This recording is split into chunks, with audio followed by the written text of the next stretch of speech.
Hey guys, SoCal Val here. You are listening to the Hitting the Turnbuckle podcast.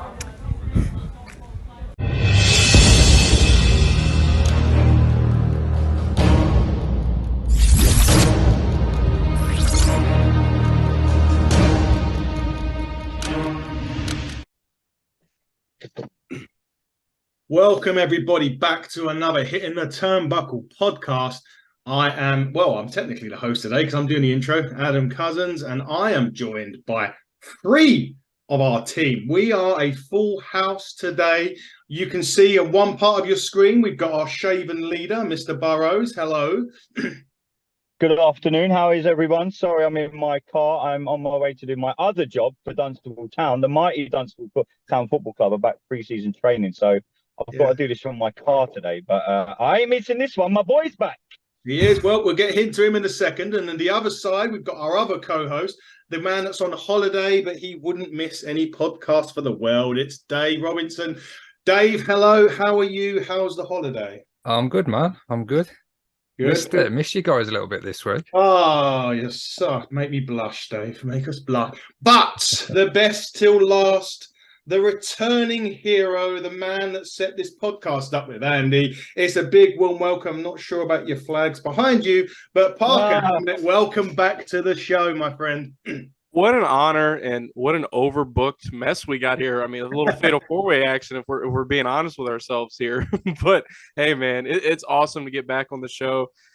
Me and Burrows initially, set out on this venture, and honestly, I can't take credit for any of it. What Burrows has built on the HTTP podcast is just honestly incredible, and you guys have put in just tremendous amount of work yourselves. And I know it sounds like I'm sprucing you guys up, but I mean, I've been watching it all from afar, getting back into the podcasting game, and reach out to Burrows, and here we are. And I think we've got a good group here, guys. I think everybody varies. I think everybody has contrasting outlooks on the current product, and I'm just excited to talk it all with you guys and see what our questions are today. So honestly, just very privileged and blessed to be a part of this moving forward. It's always good to have you back, Parker. You're welcome at any time. All you got to do is shout from America and we'll... But today is all about you, our followers. We sent out a lot of questions. Well, we didn't send out a question. We sent out one.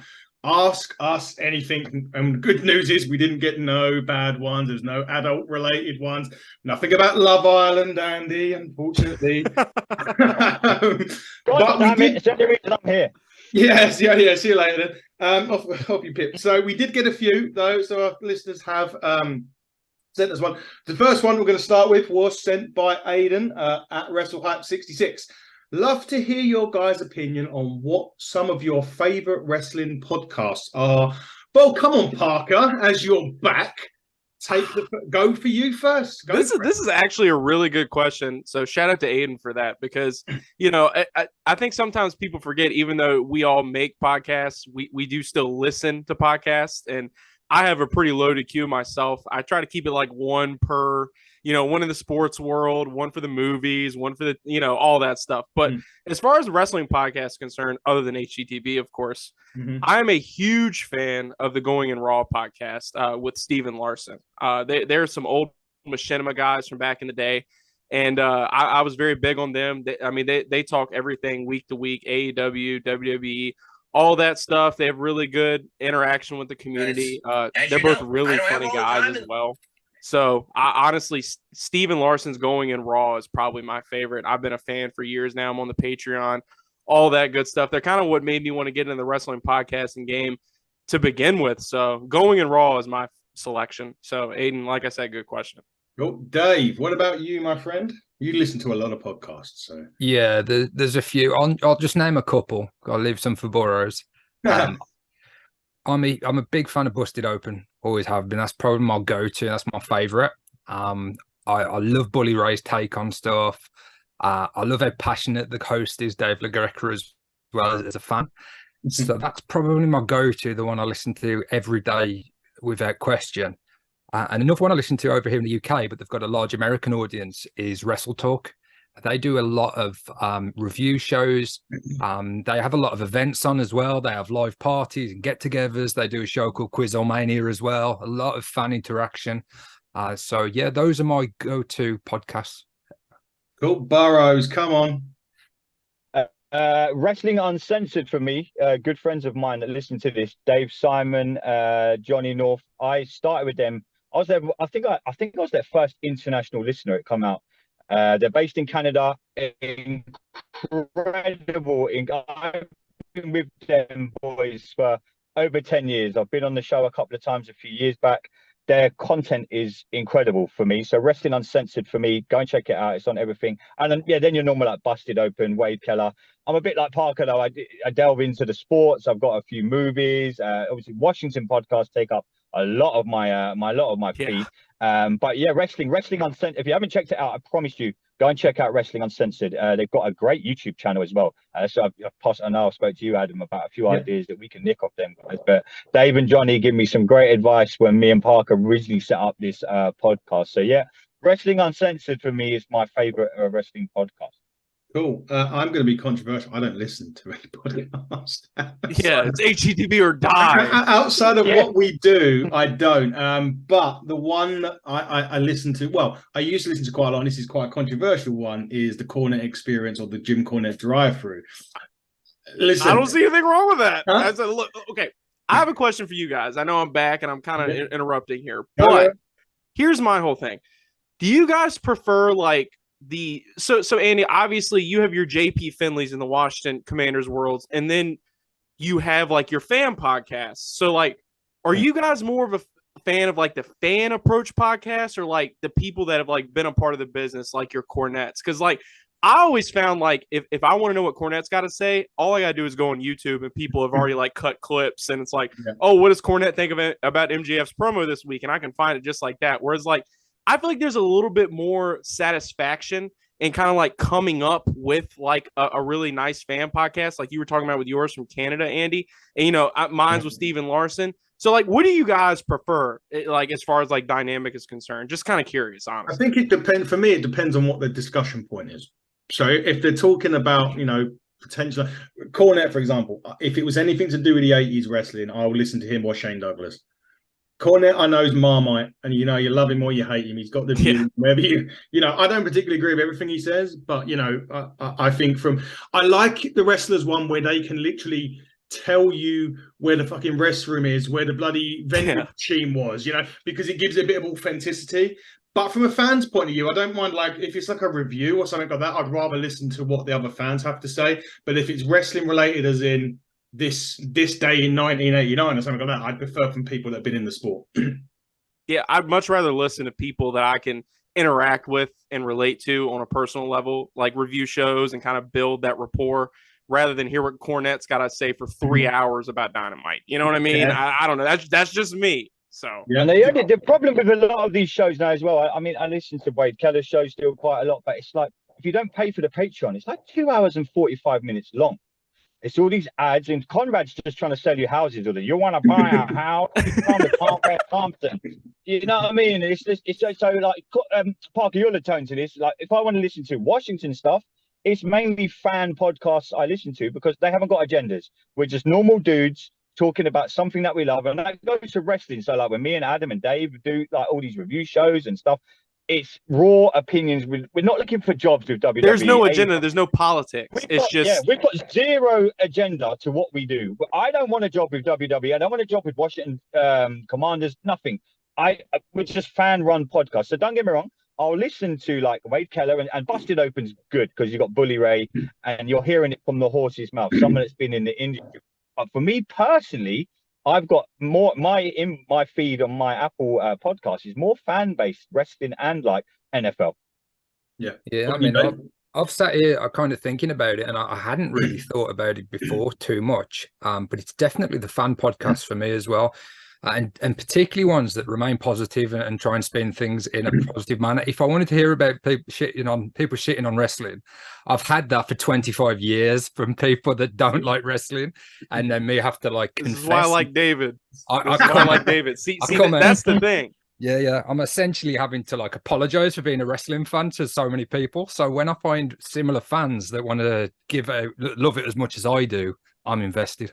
Exactly. And you know, in closure on that, and it's been a little bit of a tangent, but I ultimately think that, you know, that really eliminates the tribalism the more you have like just objective analysis of both products. Like Steven Larson, they review everything every week, and all they talk about is what they like. I mean, don't get me wrong, they give their criticism when it's warranted. Yeah. But ultimately, they are wrestling fans, and they talk about good and bad wrestling, which exists in both promotions, you know? So I'm glad you said that, David. That was a really good point. Yeah. You put out a good. You said something good today on social media.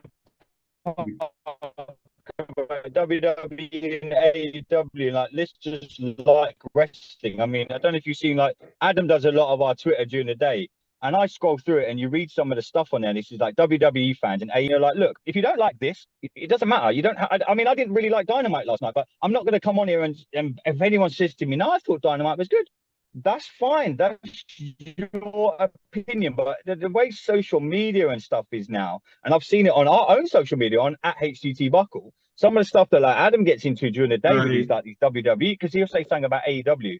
They'll be like, well, you know, WWE wouldn't do this, and John Moxley's bleeding again. Okay, he might be bleeding again, and your opinion and my opinion is the same. Is okay, I don't particularly want to see it every week, but don't shit on someone like Adam just for saying, well, you know, it's giving a balanced view. The wrestling world, it doesn't seem that you can have balanced views anymore, because people are just like, hey, look, I've said this 1,000 times, I'm a WWE guy, but I'll sit down and I'll watch AEW. 9 times out of 10, I love it. I didn't like Forbidden Door. Some people liked it.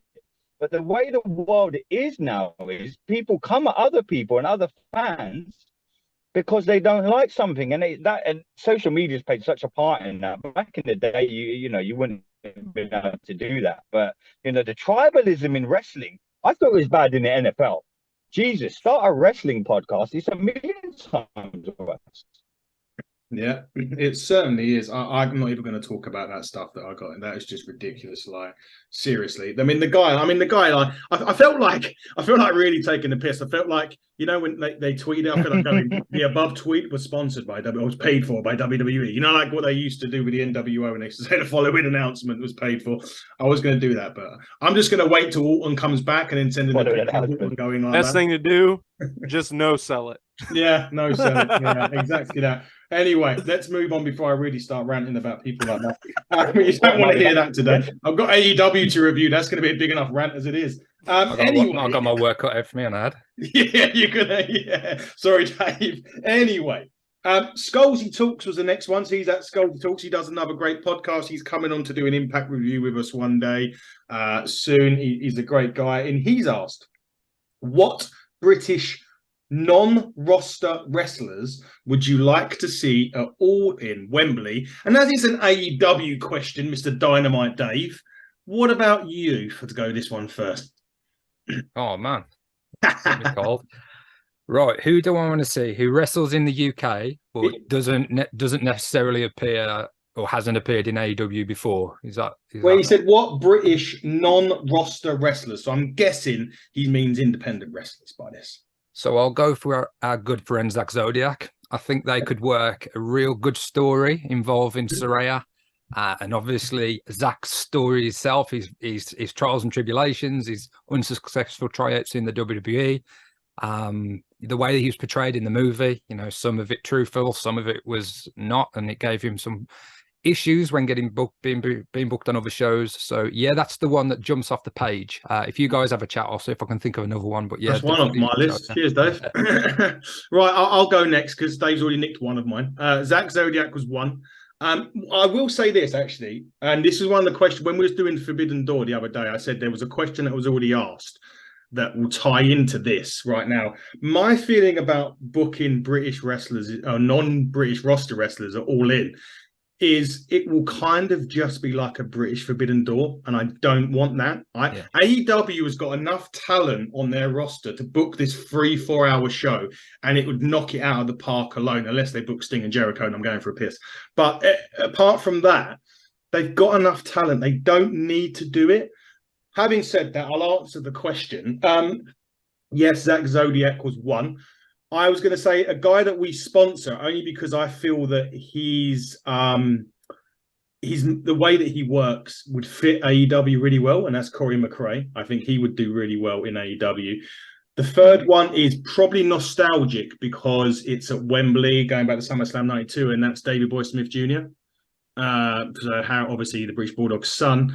The other one who I'd like to have a tryout, and again he's at our event coming up, buckle up, is Michael Oku. He's already taken on Chris Jericho, so I'd like to see him do it. But like I said, I don't think they should do it this way. Obviously, Ospreay and Zack Sabre Jr. are going to be, it's near enough shoo-ins anyway. So, but yeah, I don't think they need to do it, and I don't want them to do it. But anyway, Parker, what about you? The British one. It's interesting for you. So obviously, I'm not going to sit here and act like I'm just a huge proponent of the scene in the UK and act like I'm not going to sit here and Google it and act like I'm very knowledgeable of the scene. Long story short, but I will say this: I love Zach Zodiac as a pick. That was actually initially my pick. He just did the Talk of Jericho recently. Really love that. I really hope they can book him into the show somehow. Obviously, my pick's going to be like Will Ospreay or Zack Sabre Jr. Will Ospreay obviously had probably the match of the year at Forbidden Door with Kenny Omega as far as AEW standards is concerned. And, you saw Will Ospreay to say at the post-media scrum talking about how, the Beatles and all these other people have performed at Wembley, and he wants to be able to do that.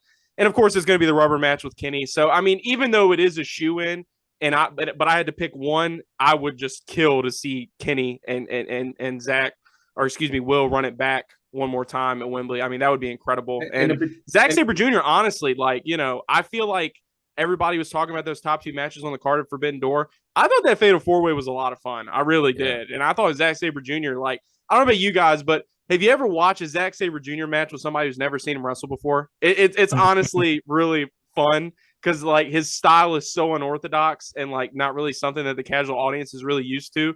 So I would love for Zack Sabre Jr. to get an even bigger showcase, maybe at Wembley. So those would be my top two picks. The moment he said the word orange bollocks for Orange Cassidy. Orange bollocks. Yeah, that was hilarious. I'm sold. I knew he was good anyway, but I said that to Dave the AEW last week. That just killed it. Andy, what about you? You picked most of mine. Someone like our good friend Smashing Mike. I'd love to see him get a chance. I mean, I know he listens to the show. I've seen him wrestle 3 or 4 times now. Just his in-ring, his charisma, I think he would fit.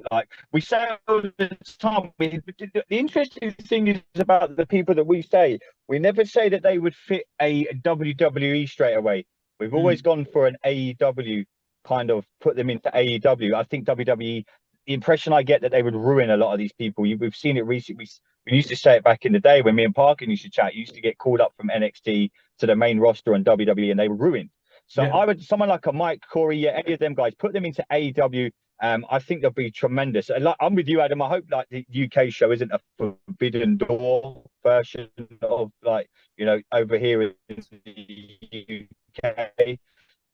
Will Ospreay, I want to hopefully I'd watched that match 3 times since it happened last week, and I'm still dying on this sword. It's probably in my top 3 wrestling matches of all time. It is, and don't. I have no arguments here. Yeah. And before you go to David, I one more thing. I also think it was interesting that some of the best wrestling coming out of the UK was that NXT UK brand that they had for quite some time. I mean, just stellar in-ring product out of them, and it was really disappointing to see that end. So it'll be interesting to see AEW give the UK a little bit more of a platform moving forward, especially probably doing more shows over there going forward. So and I think imminently WWE or NXT Europe will be a thing again, and I think they'll pick up a lot of those names that were UK previously. So Millie McKenzie that we've had on, I'm sure she'll find a way back to the WWE. One on the UK scene that's really making waves in New Japan at the minute is Dan Maloney. So he'd be another one that I'd think of straight away. Yeah. And just quick, happy birthday to Smashing Mike, by the way, because it is his birthday. Yeah. Happy birthday, Mike. Happy birthday, Mike. Yeah, tell us what it is.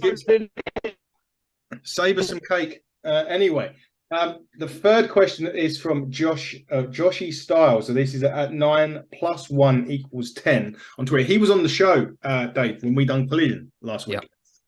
So he's put an interesting question in, and I'm gonna start this time with you, Andy. You are Tony Khan, right? How would you book the opener, and how would you close All In? So how would you close it? Oh, Jesus. I've said this about AEW quite a few times. I think their shows are best when they start off quick and fast. Yeah. When they have that's why I didn't really like Forbidden Door, because I know we said this on our review show. For me, it started off you need to get the audience invested. Think about Wembley Stadium, 80,000 people are going to be in that stadium. So I think you start it off with like a 3-on-3 tag team. You have some of the luchas in there. You have Quentin. I think all of them kind of guys. You have it. I'm hoping that Will Ospreay's in the main event somehow. And I know that sounds nostalgic, but I know Parker's here and he'll probably kill me for saying this, but I've got a feeling it's going to be CM Punk that's going to be in the main event, and I think he's going to have 80,000 people boo him out of that building. You reckon he'll get booed? Yeah, unless we suddenly move it to Chicago, it's the only way he's not. I think he. Yeah, here we go. I think they're not going to be used to being booked outside of Chicago. I've got a feeling he gets. I've been reading a lot of stuff online. I think it's going to be. I think it's going to surprise you, Adam, and you obviously Dave will be there. I think it's going to surprise the people, but I think they close it with CM Punk winning the World Heavyweight title against MJF. Yikes! Wow, but I mean, this is you though. How would you close it? Not them. How would you close it? I'm putting Will Ospreay, Kenny Omega too. Thank you. I'm putting them in a cage. Oh, okay, interesting, Dave. Come on, you love a bit of fantasy booking. Yeah, I'd probably go Young Bucks to open up the show. They're like synonymous with AEW. Like a lot of the hardcore AEW fans that have been in there from day one, would obviously familiar with the Young Bucks, and they're one of the top teams that I want to see. So I'd probably run it back and have them against the Lucha Brothers in maybe a stipulation match. Their cage match was one of the best tag matches, in my opinion, of all time, certainly of recent history. And going off what Parker said in his last answer, I definitely think there's scope for Ospreay Omega 3, the rubber match. And looking at Omega's rivalry with Okada and the run of matches they had together, I wouldn't be surprised at all if they finished all in with Ospreay against Omega. Is that how you feel? Yeah, I think I would. Yeah, I think I would. Go on then, Parker, your go. First of all, great answers, everybody. You gave me plenty of time to kind of cook this one up in my head a little bit. So how I would book All In at Wembley is I would open up with whatever Orange Cassidy is doing. Because honestly, I feel like Orange Cassidy, look, this is a guy that, Andy knows this historically, I was not high on. But this AEW International title run has been incredible. I mean, honestly, like, I love Swerve Strickland, and I was legitimately rooting for Orange Cassidy to retain at that point, just because of like the constant title defenses. I mean, he's building grit as a character. I think he's really coming into his own. He's showing he's worth the investment Tony Khan's given him. So honestly, I mean, even if it's Swerve and Orange Cassidy again, I think that would be a great match to open the card. I know you guys are thinking multi-man, but I'm going to put multi-man in the semi-main event, because I got CMFTR taking on the Elite, okay? And that's the Elite with Hangman Adam Page, not Kenny Omega, because Kenny Omega is going to close out the show against Will Ospreay, and they're going to get their third match. I really think that Okada and Danielson happened in the main event at Forbidden Door because they were pretty much already a shoe-in, and by them, I mean Ospreay and Omega to be the main event of Wembley. I think that was always the plan. I think it's going to be incredible. I mean, that crowd's going to be insane. I'm honestly jealous of everybody that's going to be there. And I think the CMFTR versus the Elite as a co-main event is going to be a great way to lead in the main event. I think MJF's going to do some shenanigans, kind of setting up him and Punk. I know we got a long way to go, and he's still in the midst of a feud with Adam Cole, but you have to look at them going to Chicago, and you have to know if MJF's got that world title and CM Punk wins the Owen Hart, that's got to be the plan. So that's new. What'd you say?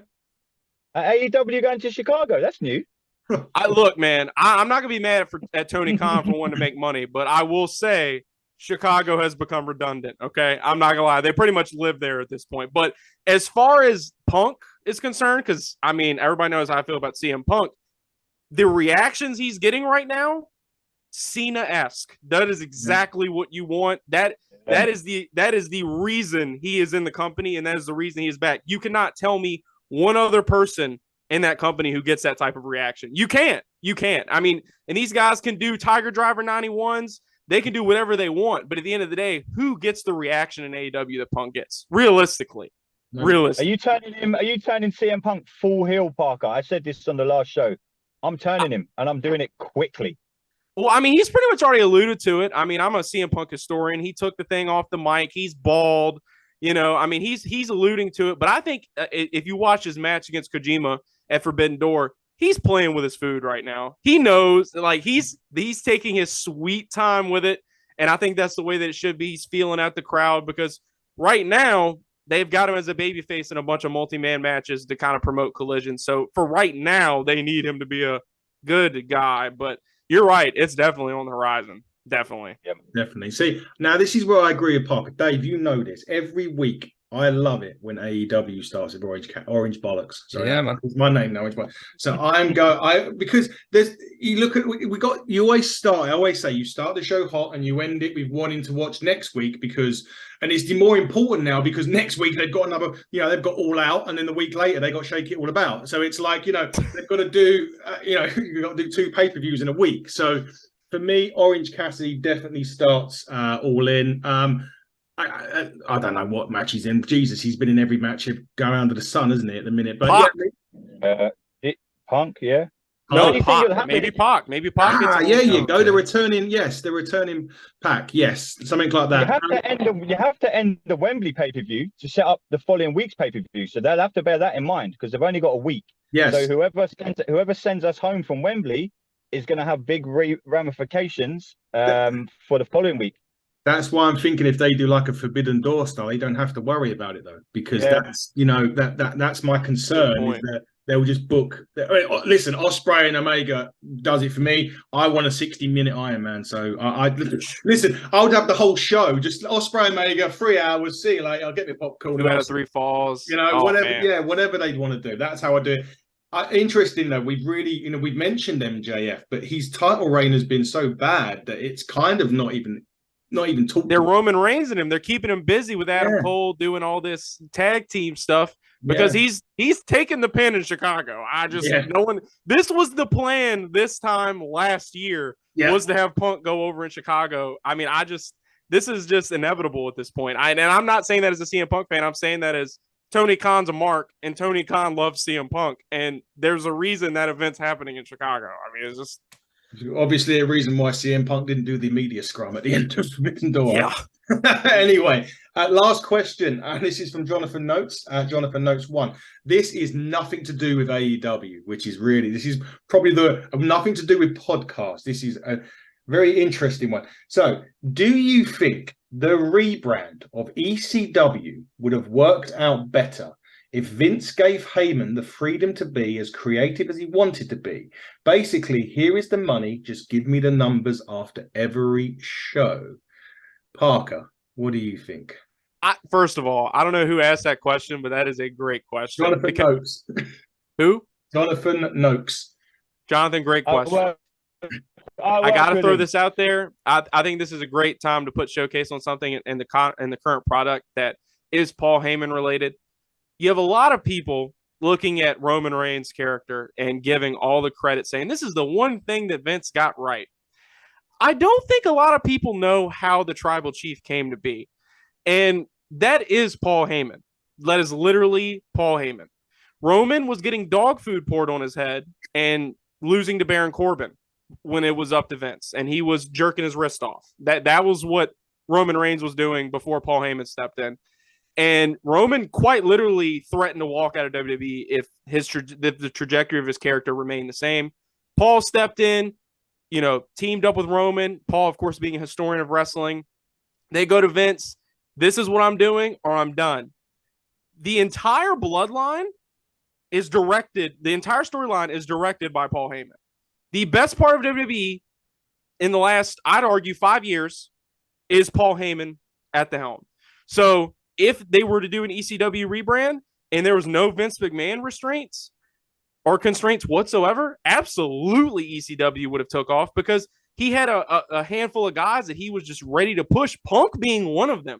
I mean, he lobbied hard for Punk behind closed doors and had to fight tooth and nail just to get him to where he got him then. I mean, you guys remember December to Dismember. I mean, I don't have to sit here and rehash the history of everything, but at the end of the day, I think we've seen in almost all accounts, anything run by Paul Heyman, I mean, he's a brilliant mind in the business. How could I sit here and say it would go wrong? I think it would have been perfect. It would have been great. And if he had absolutely no one in his ear, kind of holding him back. So I honestly, that would have been incredible to see Paul Heyman do that with just no restrictions at all. So that's a dope question.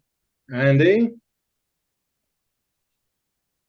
Oh my God! Could you imagine the landscape of wrestling if Paul Heyman was allowed to carry on with ECW? There probably wouldn't be the NWO. There wouldn't be the WCW. There wouldn't have been the Monday Night Wars as we have known it. The company now, because Paul Heyman has got such a good wrestling mind, he would have taken it to the moon and back twice.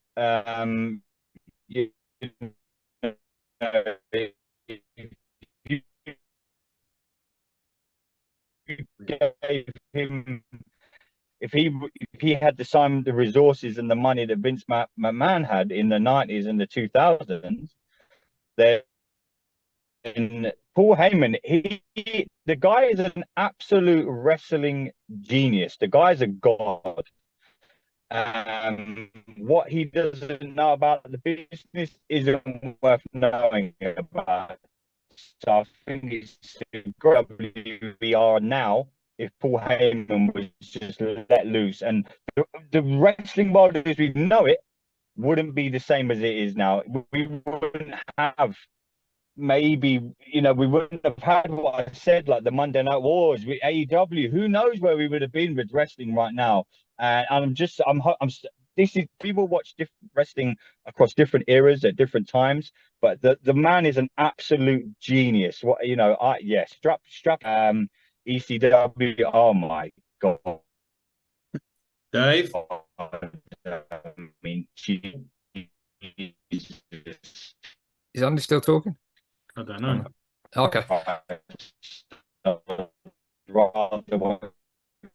Is it my signal or Andy's? No, I think it's Andy's. 10 times over than watch what they did there. But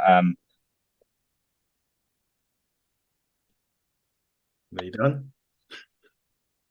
Yeah, so what I would say is creatively, absolutely. I would have loved to have seen what ECW could have done long term with Paul Heyman fully at the helm. But maybe controversial thing to say, as a businessman, he made some questionable decisions and got in a lot of monetary problems. So I think what you have to give Vince McMahon for, more than the creativity and what he's done for wrestling in front of the camera, is everything that he's put in place behind the camera. If you looked at the money that WWE was, their profitability in the 80s compared to now, I know times have changed, but the percentage wise, the growth has been absolutely phenomenal. You can't say enough for what he's done to the business in that respect. So yes, if he could have ultimately given Paul Heyman the range creatively, and Vince was doing everything, and his team obviously doing everything behind the scenes, running the company, I think we could have had a really, really good promotion in ECW.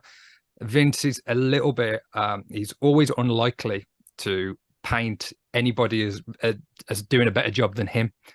So, he would never want to play second fiddle to a Paul Heyman. He didn't even want to play second fiddle to Triple H when Triple H was doing such a good job with NXT. It was Vince that kind of put an end to that when they were in the ratings war, the Wednesday night war with AEW. So I'm not sure whether he would have been able to have the self-control to kind of give it to Heyman completely. But like you guys were saying about Heyman, phenomenal wrestling mind, the tribal chief and the bloodline story, man, I could say at this stage it's probably one of the top 3 stories ever in wrestling. It could ultimately sit at the top 1. And I'm somebody that I'm not sick of the story at all. I'm not sick of Roman Reigns' title reign. I love it. Now, I don't know if that's because I don't watch it hardcore week in, week out like I do AEW. I always watch the big shows and I always want Roman to retain. I did at WrestleMania against Cody. I'm not sick of this shit. I want to see more of it. I want to see another 1,000 days potentially, if they can keep it as good and as fresh as it is. Yes. Keep it going, man. The funny thing you mentioned there, Dave, was like Vince not playing second fiddle and Vince, doing such things. I mean, Vince can't even keep it in his pants at a minute. So I don't, the amount of lawsuits that he's had. So it's about the ego, though, man. And yeah, I mean, that's it, you know what I mean? Yeah. That was a good point by David about the business side of it, and Paul's a little bit reckless in that department. But I mean, I think the reason that like the diehard AEW people don't get tired of the Bloodline stuff and it's so captivating, other than the fact that it's a top 3 storyline all time, arguably already, is the fact that it's such a well layered story. I mean, there's so many components because like you look at it right now. And I know this isn't a WWE review show, but I mean, you look at the story right now. Where are the Usos trajecting their blame? Not at Roman, but at Paul. So now the next chapter in that story is when they realize, oh, Roman really is the problem. He really is a son of a bitch. And then the story goes another chapter. So, I mean, they've been just week by week, premium live event by premium live event, they've been unveiling this story and they've been taking their time with it. And that's something that, we're not used to, long-term storytelling and long-term booking. And when he pinned Cody at Mania, I loved it. Cause I mean, what did Roman say in the post-media press conference? He's like, we're in the 3rd inning right now. I can see it go another 1,000 days too if they really know what they're doing with this storyline. So very well said, David. I agree with you. Yeah, definitely. For me, I don't know. I don't like to shit on anyone's parade. I don't think it would have worked, just purely because look at the snowflakes nowadays. Like what we have to put up with now. Like you can't even do any. You have to get thrown off the air. Like there's no network. I mean, there's no network in the world that would take that on as where we live now. I mean, back in the day, if you're taking like 2005 or whenever it was, then I think I look at it from a double-edged sword. If you give Heyman the creative, all over it. I would have much preferred, and this is segueing slightly, when Vince brought Night WCW, and they'd done the storyline with Shane. I would rather that have been a real thing, and Vince had said, "Right, okay, Shane, there you go. That's your inheritance. There's WCW. Run it. That's your job. You got your inheritance money. Wow, do it." And then with ECW, I just don't think it would have. I just can't see it would have worked. I don't know what, as I said, nowadays, look at 2023, you can't even say anything remotely bad on social media about getting put in jail for 30 days and whatever they like to do to you. So can you imagine them setting people on fire and throwing women off of stages, and Vince would not let that happen. Hanging people off of a cross for Christ's Neither sake. Would Hunter. Neither would Hunter. Exactly. Yeah. It wouldn't happen. And simple as that is you'd literally get Fox going, bye. Off you go. It wouldn't work. It just wouldn't work now, unfortunately. Unfortunately, that's just the times that we live in. Regardless of whether you give Heyman a multi-million-pound budget and let him do all the creative, it wouldn't work. It just wouldn't work, unfortunately, for me. But I love DCW, by the way. And I mean, it's a very viewership-driven thing. Like a lot of people sitting here looking at the viewership of AEW, whether it be Rampage, Dynamite, and everybody just automatically assumes, oh, the numbers are terrible. Meanwhile, they're getting new deals. They get Collision.